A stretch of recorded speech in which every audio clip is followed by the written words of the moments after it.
Hello, everybody. I'm Julian Reed. I'm the director of Tundra Connections Academy for Polar Bears International, and we are so excited to have those members of our Tundra Connections Academy with us today to have a live Google Hangout with Dr. Stephen Amstrup. So right now I'm going to let Dr. Amstrup introduce himself.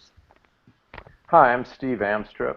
I'm the chief scientist for Polar Bears International. I've been in that position for about 2.5 years, but prior to that, I led polar bear research in Alaska for the U.S. federal government for about 30 years. And so I spent a lot of time in the Arctic. I felt like in some ways I could justify calling myself one of the chosen frozen. I had a great experience working in the Arctic. But one of the things that was perhaps the most profound observation I made was that during my working career in Alaska, I saw the Arctic go through amazing and profound changes. When I first went to Alaska in the summer of 1980, I could stand on the beach in northern Alaska and see the sea ice just a few kilometers offshore. And now, if I were to go to northern Alaska at the same time of year, the sea ice would have retreated beyond the curvature of the Earth so far away that there was no chance to see it. Well over deep water, deep and unproductive water in the polar basin. So the Arctic, Alaska is just an example of how the Arctic has changed tremendously, and those changes have had a profound effect and will continue to have a profound effect on the creature that I was studying in Alaska, the polar bear. There's a lot of things that I could tell you about polar bears, but the most important thing is that all of the information that we have from my studies and the studies of my colleagues all around the world is that they depend entirely on the surface of the sea ice for catching their prey. So what that means is, some bears may occasionally catch something that's of value to them on land, or they may occasionally catch something in open water, but quantitatively, the only important foraging that they do is from the surface of the sea ice. So as the sea ice covers less and less important productive water, that's a direct reduction in the carrying capacity of the habitat for polar bears. You could think of it as a farmer that has a square mile pasture, and every year he goes out and paves over a little bit of it. Gradually, he's going to be able to support fewer and fewer cattle. So what we've seen is a very profound change. It's the result of warming of the environment that's caused by humans. I'm hearing an echo now in the background. Is there something we can do about that? Sure. So those of you who are watching, we're glad you're here, but at the top screen you'll see a microphone, and if you could mute your microphone by clicking on that little microphone. Someone's getting some feedback right now. There, that helped. And then when you get ready to talk in a minute, make sure that you unmute it when you talk, or you'll be talking, we won't hear you. So go ahead, Steve. I'm sorry. Okay, so just to continue briefly, polar bears are dependent on the sea ice, and of course, ice melts as the temperature warms. So polar bears are really at the forefront of the challenge of global warming because they require a habitat that literally melts as the temperature rises. Global warming ultimately will affect all life on Earth, including us. But polar bears, because of their special dependence on this habitat that melts, are really at the forefront. So why is the sea ice melting? We hear a lot in the news media about the uncertainties in global warming. And I think it's important to recognize what is certain and what is uncertain about global warming. Global warming is caused by a prolonged retention of the sun's energy near the surface of the Earth. The Earth is warmed up by shortwave radiation that comes in from the sun, and the Earth needs to maintain an energy balance with space. If all that energy just stayed at the surface of the Earth would very quickly become a ball of molten rock or just a mass of hot gas. So the heat that comes in from the sun in the form of shortwave radiation is radiated back out into space, gradually leaving the Earth's atmosphere. but it leaves the Earth's atmosphere as long-wave radiation. And long-wave radiation is not entirely transparent to greenhouse gases like carbon dioxide. So the laws of physics require that if we put more and more greenhouse gases into the atmosphere, the Earth has to warm. There's absolutely no uncertainty about that.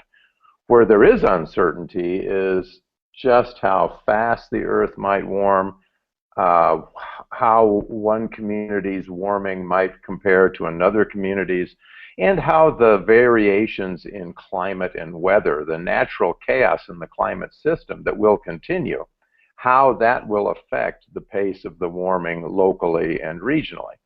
But the world has to warm, and all that variation in climate and weather is just going to be occurring over a higher and rising baseline.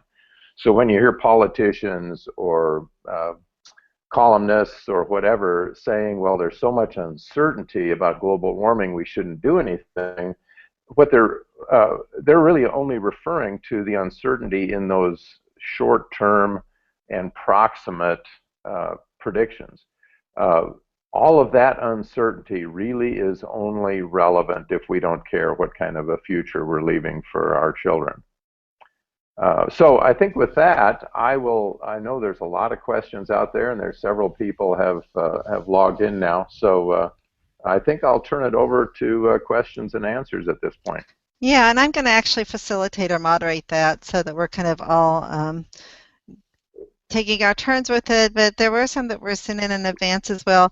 I'm excited about the whole program that you all are involved in. I think there's some great resources here. So I know you've already done the myths and facts unit. That was our first one. And Dr. Amstrup, what they did, they were able to look at a forum of polar bear myths and facts and then watch our video about what's myths and facts. And then they've commented on that in our community. So I love to see the community conversations going back and forth, and now they'll be learning more about climate change. They'll be seeing the polar bear tracker and a lot of different things like that. So I'm going to go on and post a couple of questions here, or put up a couple of questions out, but it seems a little redundant for a couple of you who sent in questions for me to read them. Dr. Amstrup has seen them, so I know Bradley and Carolyn. Carolyn can't use her microphone, but Bradley and Carolyn and Mary send in questions, and so I'm going to let Mary and Bradley actually ask you their questions, and Carolyn's going to reiterate hers in the chat window for me. I have it in general, and I will ask it for her. So Mary, do you want to go first and ask one of your questions? And make sure you unmute your mic, and then those of you who didn't submit my questions, we're going to give you the opportunity to ask questions too. So Mary, do you want to unmute your mic and ask a question? Okay, can you hear me? Okay. I can't remember them all specifically, but I remember my last question is, why should we care about the polar bear? I mean, I've got to sell this idea to the kids, and there's other animals, that are on the brink, but why? How can I sell this? Why the polar bear? Why should we care about the polar bear? Well, I think the short answer, why should we care about polar bears, is because polar bears are facing a challenge that ultimately we're all going to face. And so This isn't just about polar bears, it's about all life on Earth. But even if you don't care about animals, if you only care about people, I think there's a reason for concern. There's a paper that just came out in the Proceedings of the National Academy. It was just released yesterday, that calculated, and this is the first time I've seen an actual quantification like this, that we can expect 2.3 meters of sea level rise for every degree Celsius we allow the world to warm. Well, we're expecting, if we stay on our present path, we're expecting nearly 2 degrees Celsius of warming by the middle of this century. So that potentially translates into 4.5 meters of sea level rise. And how many millions of people live right now within 4.5 meters of the current sea level? In Florida alone, it's about half of Florida's 17 million people. So, Yep. we are talking about huge impacts on infrastructure, huge effects of, refugee problems that have always been something that we in America have looked at. Oh, that's what happens to those people that live over in those faraway places.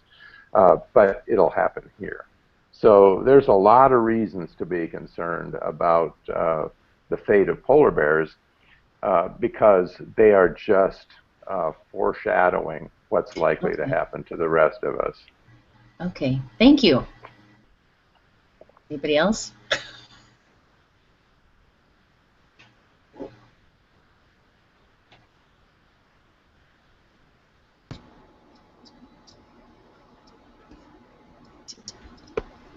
Can you hear me? Okay. This is Carolyn. Okay, I can hear you. Okay, good. I was trying to find a microphone and I found it. There you go. Great. My question was, the polar bears have been affected by the climate changes. What about the seal populations? Are they increasing due to the fact that the bears aren't able to hunt them and their migratory patterns are changing due to the regression of the sea ice? Well, that's a good question, Carolyn. And unfortunately, we don't have a really good answer about what's happening with ringed seals globally, just because they are extremely difficult to study. Ringed seals spend about 90% of their time below the surface of the sea ice, and they come up through small breathing holes to breathe. They're up on the surface of the ice very seldom, and a lot of times, even when they're on the surface, they're in little under snow layers or caves, and their breathing holes are often drifted over by snow. So there's a hole through the ice, but snow drifts cover the actual breathing hole. So it's very difficult to get a population assessment. But what we do know is that ringed seals are supported by the same ecosystem that supports polar bears. The ecosystem that develops on the underside of the sea ice. It starts with algae and fungi, bacteria, and then small shrimp-like creatures feed on those small organisms, and fish feed on those, and the seals feed on the fish, and polar bears feed on the seals. So polar bears and the seals are intricately linked to the same food sources, and those food sources are dependent on that active environment on the underside of the sea ice. If there's less and less of that ice, and less of that ice, particularly in the preferred areas where the development of that under ice ecosystem is the richest, if there's less and less of that ice, there's going to be fewer and fewer seals, as well as fewer polar bears. Now, could there be a mismatch in some places and at some times where polar bears are more directly affected than seals? Sure, that's a possibility.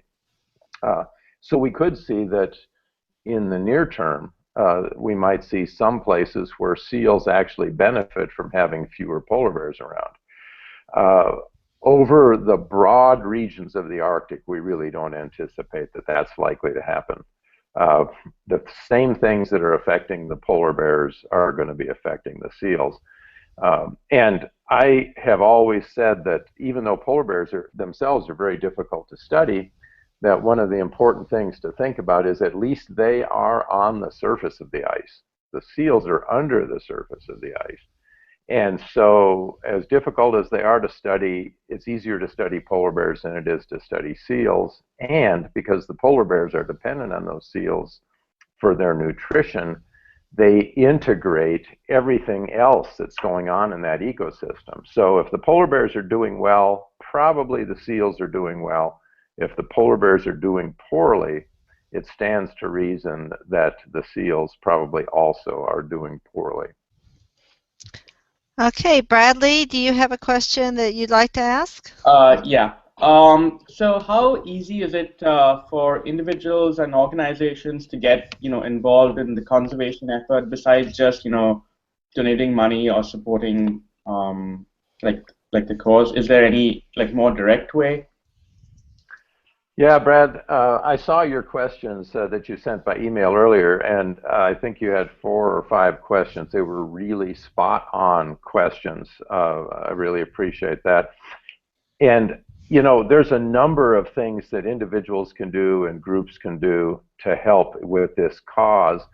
But in the final analysis, what we really need to do is to develop the best possible leadership from our government leaders and from our businesses. Uh, we can't do this on our own. And let me just give you an example. Suppose that you recognize that your car gets better gas mileage if you drive at 55 or 60 than if you drive at 75 on the interstate. Uh, if you go out and drive at 55, you're a hazard on the highway. People are going to be honking at you. They're going to be saying nasty things about you. You're not going to be able to do it very effectively because there's an uneven playing field. If the government were to establish an even playing field, saying everybody's going to drive 55 because we know will contribute. In my case, I've calculated my car burns about 30% less gasoline at 60 than it does at 75. That's 30% less emissions. If the government said we need to reduce those emissions and established that even playing field, we'd be much better off. And in the broader sense, we need the government to establish a fair price for carbon. Right now, the carbon sourced fuels that we use, we aren't paying the full cost of the use of those fuels. That cost is going to come and be paid by future generations.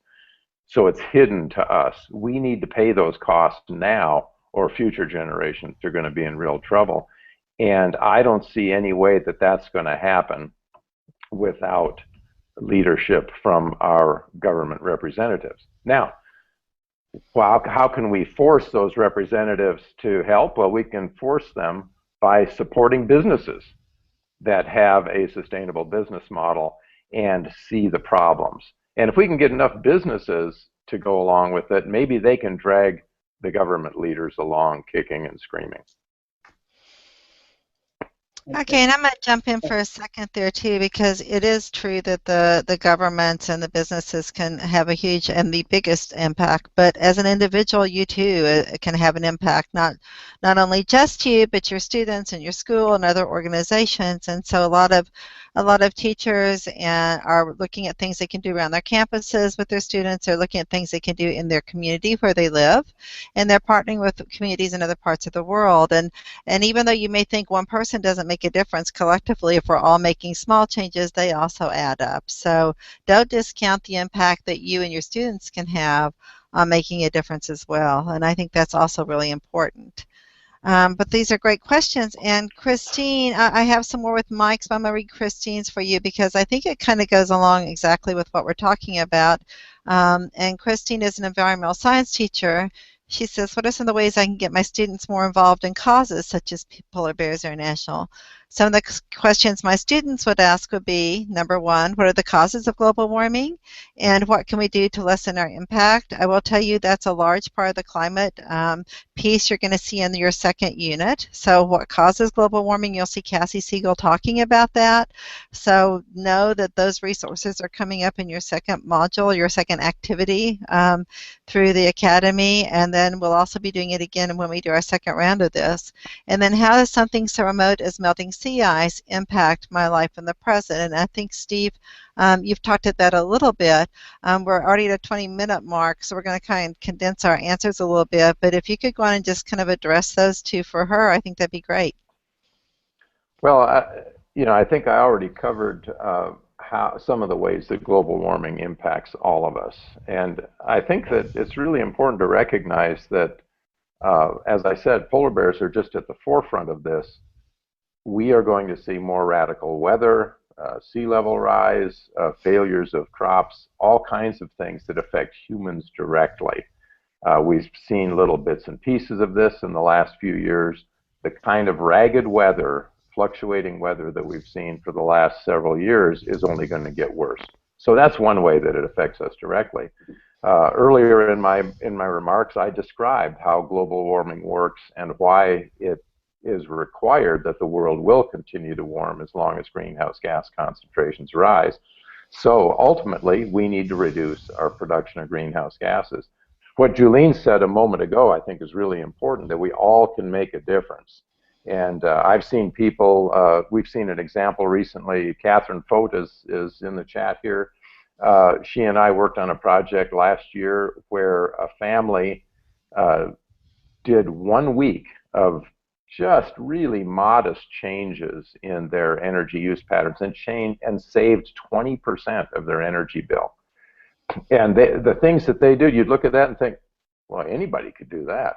Well, anybody could, but unfortunately, many people aren't. So if you think, what can we do, and am I doing everything I can do, that's a really good start.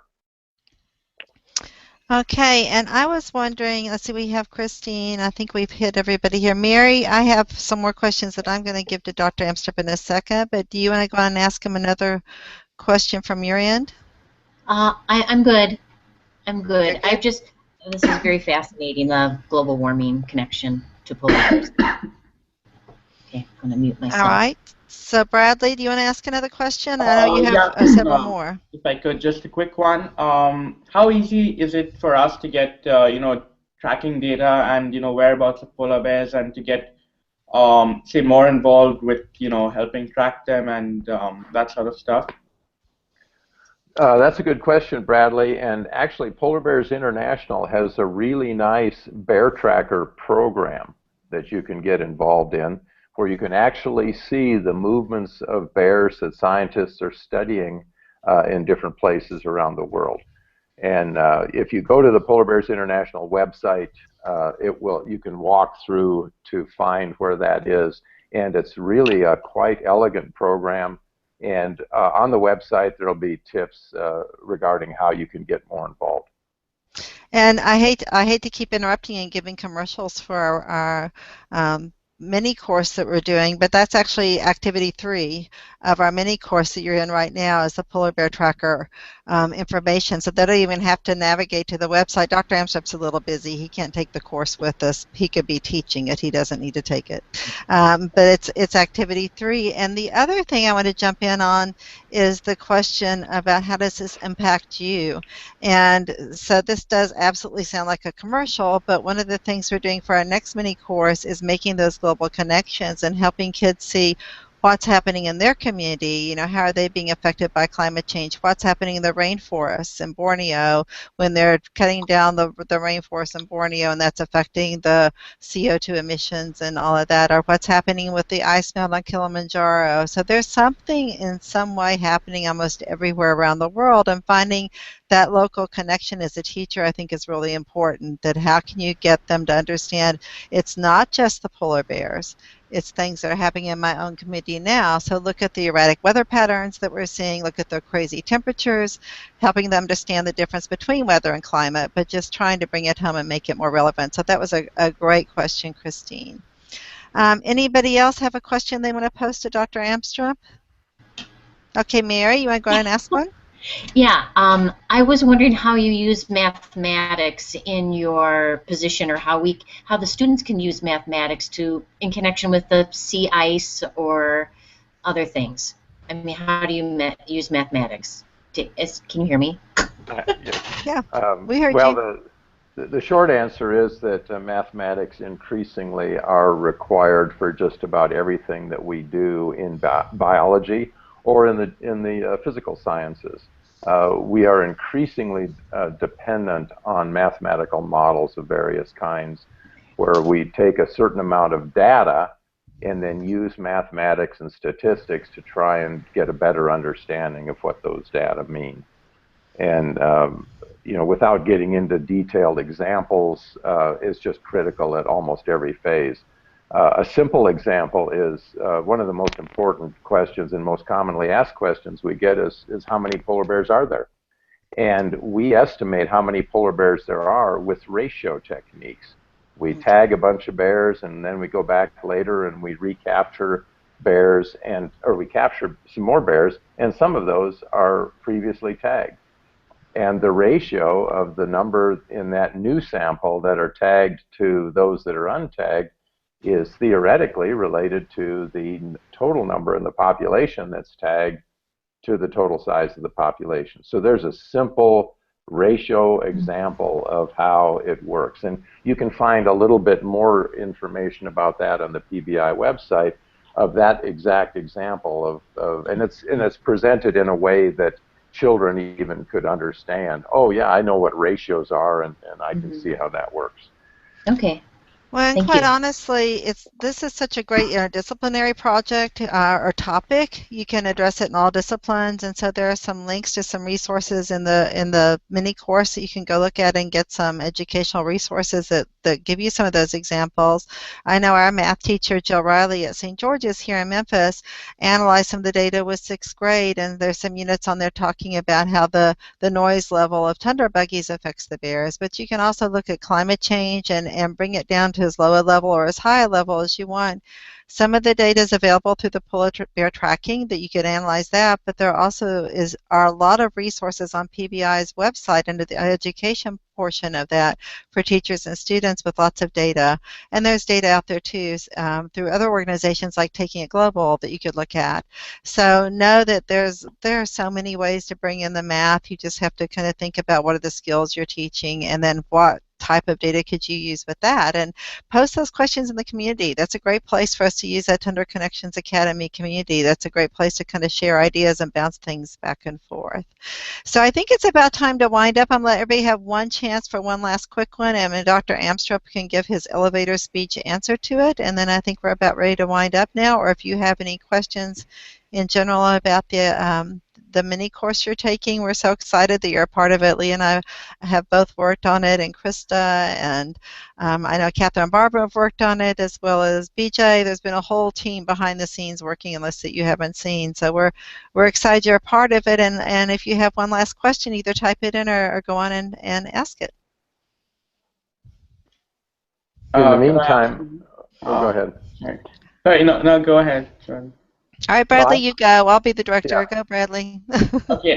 So, what are the main barriers that you face when you try to, educate people about polar bear conservation? The main barrier that we face right now is that we find a lot of people just simply don't want to believe that humans can change the climate. We've seen examples of this in the past with, for example, logging in the Pacific Northwest. 150 years ago, people said there's so many trees in the Pacific Northwest we'll never be able to cut them all down, and they cut them all down in about 40 years. So the fact that humans can influence the environment in profound ways is well demonstrated, but in the case of global warming, there is a profound belief, and it's being fed by people who intentionally are trying to do this, trying to instill doubt. But we find so many people that we can't even have a conversation with because they're so hampered by their strongly held beliefs. They're so handicapped by their strongly held beliefs that they won't entertain a conversation. That's really the biggest issue we have, and how we get past that point where we can then talk about physics and science and the reality. If we get over that first hump, then people are pretty easily convinced because they see the evidence. But that first hump, I think, is one of our biggest challenges. And I don't know about you, Steve, but I think that hump has gotten smaller. I think more and more people do believe in it now and are aware of it, so they are listening. They know there's something going on, and they want to learn about it now.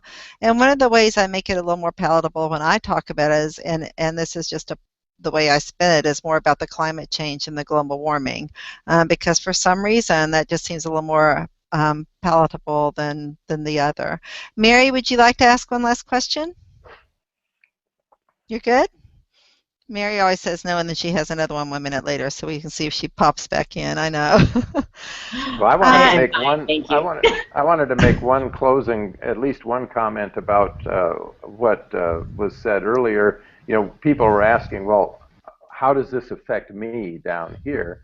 And we touched a little bit on, well, what can I do to affect what's going on up there? And I think it was Julene that mentioned tropical rainforests. About 20% of the global warming that's currently taking place is taking place because of logging and burning in the tropics. So you think about when those trees in the tropics are cut down, whether it's to graze cattle or grow palm oil, that's killing polar bears in the Arctic. And we have to remember that the whole world is a connected ecosystem, and what's being done in the tropics affects the Arctic in very profound ways. And we have the ability, by choosing products that we buy or don't buy, to influence that. Steve, I think that's a great ending for this. That was a great, passionate ending that I think is really important.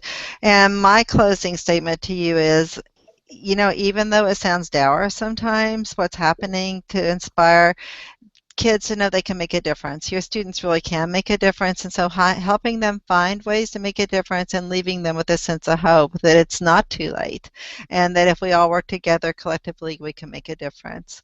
So thank you so much for joining us today. This has been a great first hangout. Maybe we can sweet talk Dr. Amstrup to joining us again one day for a second one. What do you think? Think you could do that someday, maybe, Steve?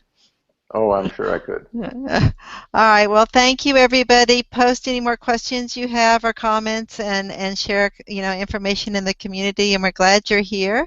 I have posted the live link to the broadcast, and I'll make it a little prettier later. And so you can also get to the archived version of the broadcast through YouTube and view it again at any time. But for now, goodbye. Have a great day, and thank you so much. Bye-bye. See you online. Bye-bye.